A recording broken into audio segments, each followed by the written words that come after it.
আসসালামু আলাইকুম রাহমাতুল্লাহ।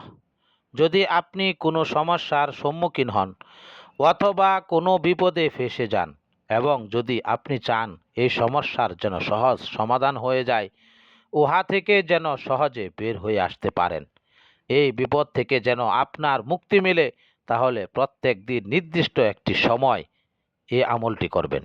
আমলটি কিভাবে করবেন? সর্বপ্রথম 11 বার দুরুদ ইব্রাহিম পড়ুন, অথবা যে কোনো দুরুদ পড়তে পারেন, অথবা 5000 বার ইয়া মুসাউইরু, ইয়া মুসাউইরু, ইয়া মুসাউইরু, ইয়া মুসাউইরু, ইয়া মুসাউইরু, আল্লাহর এই নামটি পড়ুন।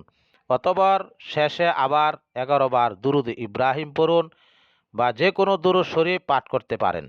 অতঃপর আল্লাহর নিকট সমস্যা দূর হওয়ার জন্য দোয়া করুন, আল্লাহ পাক যেন এই সমস্যার সহজ সমাধান করে দেন, সেজন্য দোয়া করুন। মাত্র 7 দিন এই আমলটি করুন, প্রতিদিন এক টাইমে আমলটি করবেন এবং প্রত্যেক দিন আমলটি শেষ করে দোয়া করবেন।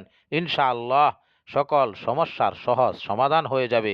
যদি আপনি ঋণ থেকে মুক্তি পেতে চান, মামলা মোকদ্দমায় সফলতা লাভ করতে চান, তাহলেও ইনশাআল্লাহ কামিয়াব হবেন। তবে মনে রাখবেন, আমলটি করার সময় পূর্ণ বিশ্বাস এবং 5 ওয়াক্ত নামাজ পড়ার চেষ্টা করুন। আল্লাহ চাইলে আপনার জীবনের সকল মোড় ঘুরিয়ে দিতে পারেন। ভিডিওটি ভালো লাগলে লাইক দিন এবং অন্যদের উপকারের স্বার্থে শেয়ার করুন। প্রতিদিন ইসলামিক আমল ও দোয়া পেতে আমাদের চ্যানেলটি সাবস্ক্রাইব করে পাশে থাকুন। আল্লাহ তাআলা আমাদের সকলকে মাত্র 7 দিন এ আমল করে কামিয়াব হওয়ার তৌফিক দান করুন। আমিন।